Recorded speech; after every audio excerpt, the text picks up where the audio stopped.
Assalamualaikum warahmatullahi wabarakatuh. Gimana teman-teman? Kabarnya sehat selalu ya untuk kita semua. Oke, buat kalian yang pusing mikirin jeratan pinjol kayak Aku Laku, Kredivo, Shopee Paylater, Kredit Pintar, Julo, Dana Rupiah, Rupiah Cepat, ada Kami, ada Pundi, Easy Cash, apapun gitu kan. Lu nggak sendirian. Banyak banget yang terjebak dalam lingkaran setan ini. Gali lubang, tutup lubang. Dan susah banget yang lepas dari pinjaman online. Pasti di benak lu mungkin muncul pertanyaan, kenapa sih gue susah banget keluar dari jeratan ini bang? Nah, gue akan kupas tuntas kenapa lu terjebak. Dan bagaimana caranya lu biar bisa lepas dari lilitan utang ini. Simak video ini sampai habis ya, biar lu nggak ada lagi nekat gali lubang tutup lubang atau sampai gadaikan aset. Nah oke, kita bicara lingkaran setan, yaitu gali lubang tutup lubang. Kenapa kita sulit berhenti? Nah, mungkin banyak dari kita yang terjerat pinjol besar ya, cenderung melakukan gali lubang tutup lubang. Dengan pemikiran bahwa pinjol itu harus dirawat.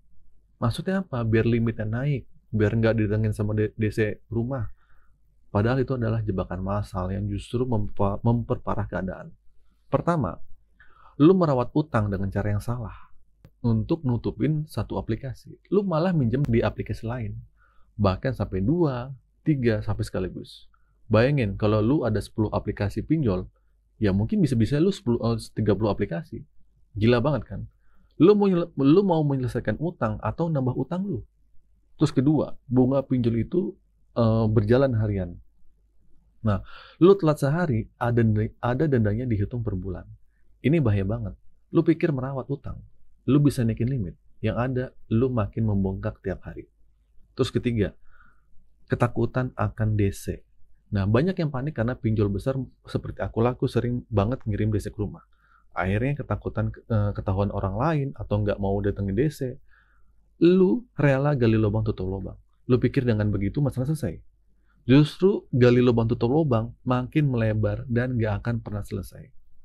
Lu sadar nggak sih kalau ini tuh cuman akan bikin lu makin terpuruk? Ya, jadi gini, bangun mindset baru, hentikan ketakutan. Nah, ini adalah saatnya lu bangun mindset baru dan sadar diri. Coba deh tanyain pada diri lu sendiri, mampu bayar atau enggak?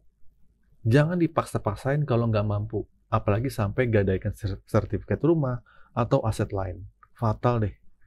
Ujung-ujungnya, utang nggak selesai, tapi malah nambah terus, karena adanya celah yang bikin lu mikir untuk pinjam lagi.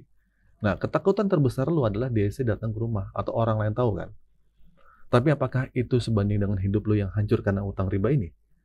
Selama lu berpatokan pada pinjol besar, itu harus dirawat, lu habis-habisan dalam posisi ini. Lu akan terus-terus gali lubang tutup lubang setiap hari. Sampai akhirnya semua upaya lu tuh sia-sia. Pinjaman sudah nggak dapat, gali lubang sudah nggak cair, aset sudah habis.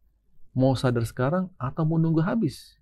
Gua nggak melarang lu bayar utang, tapi bukan dengan cara gali lubang tutup lubang bro. Ini cuma bikin lu makin hancur. Kenapa? Karena lu cuma mikirin satu bunga di aplikasi. Sekarang lu mikirin banyak bunga di beberapa aplikasi. Belum lagi potongan biaya lainnya atau denda kalau telat bayar. Jadi gini, kalau lu sedang terjerat di aplikasi Kredivo, Aku Laku, Shopee Paylater, dan gak mampu bayar, tolong berhenti gali lubang tutup lubang. Tahan dulu. Ketidakmampuan ini bukan untuk dinikmati, tapi untuk membuat lu kerja keras dan ngumpulin uang pelan-pelan. Kalau sudah terkumpul, coba negosiasi, ya nggak? Jangan malah nyari pinjaman baru.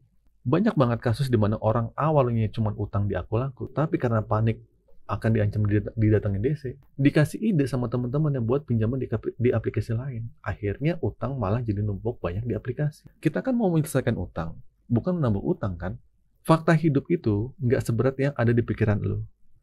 Resikonya santai aja. Nama lu cuma ada di blacklist Slick OJK. Kalau lu nggak mampu bayar, ya kredit scoring lu akan bermasalah. Tapi selama lu berjanji nggak akan berutang lagi ke depannya, resiko ini nggak akan ada masalah. Ini cuma cambukan buat lu biar bisa membuka pemikiran lu ke depan. Jangan sampai lu mengorbankan hidup lu dan minjem lebih banyak lagi hanya demi menyelamatkan nama baik atau supaya orang lain nggak tahu. Ini nggak masuk akal bro. Berhentilah menunggu utang, ini mengakhiri lu. Tapi akhiri utang yang ada. Oke, di sini gue kasih solusi buat kalian. Percaya nggak? 99% orang yang gagal bayar pinjol menyesal karena nggak memperhatikan hal ini. Apa? Memutus komunikasi. Sumber masalah utama lu tuh ada di handphone lu. Ya, di telepon, di WhatsApp, di email. Saat lu ditelepon, panik yang muncul. baca chat, kesel tuh muncul, ya rasa kesel, rasa panik tuh ada. Lihat email, wah ketakutan. Semua tuh masalah tuh ada di HP, ada di sini. Nah, tapi kenapa lu nggak mau praktikin? Banyak yang bilang, "Bang, kalau saya ganti nomor atau hapus WA, nanti dibilang kabur, Bang." Lah kabur dari mana?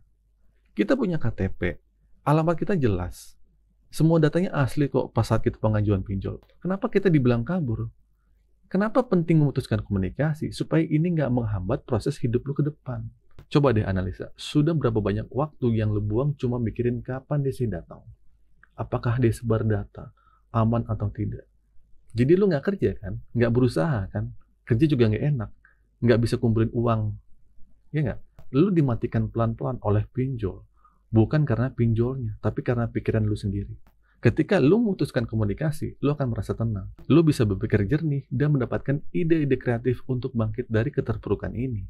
Jangan beralasan takut data disebar atau kontak darurat dihubungi. Aturan sudah jelas, kontak darurat hanya boleh ditanya keberadaan lu, bukan ditagih utangnya. Jadi mana yang lebih penting? Menyelamatkan diri lu atau terus-terusan terjebak dalam ketakutan? Pinjol itu adalah solusi alternatif untuk memiskinkan lu dan bahkan mempersingkat usia lu. Kedengarannya ekstrim ya, tapi jujur aja, sejak lu minjem di pinjol, usaha lu berkembang atau makin hancur? Ya nggak? Saat lu minjem di pinjol nih, kehidupan lu atau usaha lu punya usaha, lu dipinjam di pinjol, usaha lu berkembang apa hancur? Tulis di kolom komentar ya, jawab dengan jujur. Gue bilang pinjol itu memiskinkan karena orang yang keluar dari pinjol menyatakan nggak mampu bayar, itu sudah miskin. Dan kenapa mempersingkat usia? Karena setiap hari lu mikirin hal-hal yang nggak jelas. Akhirnya lu buntu, nekat melakukan suatu tindakan pidana, bahkan ada yang sampai mengakhiri hidup. Banyak hal buruk yang terjadilah. Jadi praktikin aja apa yang gue sampaikan. Kalau nggak percaya, ya nikmatilah kehancuran lu. Jadi sudah saatnya lu bangkit, perbaiki cara berpikir lu, melangkah maju ke depan. Kalau lu nggak mampu memperbaiki diri lu sendiri, orang lain juga nggak akan bisa. Nah, kesimpulannya teman-teman, berhentilah gali lubang tutup lubang. Sadari bahwa ketakutan akan DC dan anggapan pinjol besar harus dirawat hanya akan menjerumuskan lu lebih dalam. Hentikan meminjam meskipun untuk menutupi utang-utang yang lain. Fokus pada kemampuan lu untuk membayar. Jika tidak mampu, jangan paksakan. Putus komunikasi dengan pinjol adalah langkah krusial untuk mendapatkan ketenangan yang bisa berpikir jernih. Ingat ya, risiko gagal bayar tidak seburuk yang lu bayangkan. Ini adalah cambukan lu agar bisa bangkit dan tidak mengulangi kesalahan yang sama. Jangan biarkan pinjol mengendalikan hidup lu dan membuat lu semakin terpuruk. Ambil kendali, mulailah perjalanan lu menuju kebebasan finansial nantinya. Semoga apa yang gue sampaikan ini bisa membuka kembali pemikiran lu selama ini. Yuk sama-sama kita melangkah ke depannya untuk memperbaiki hidup kita yang mungkin sudah hancur karena pinjaman online. Oke teman-teman, itu saja video kali ini. Semoga video ini bermanfaat. Jangan lupa like, komen, dan subscribe. Akhir kata dari saya, Assalamualaikum warahmatullahi wabarakatuh.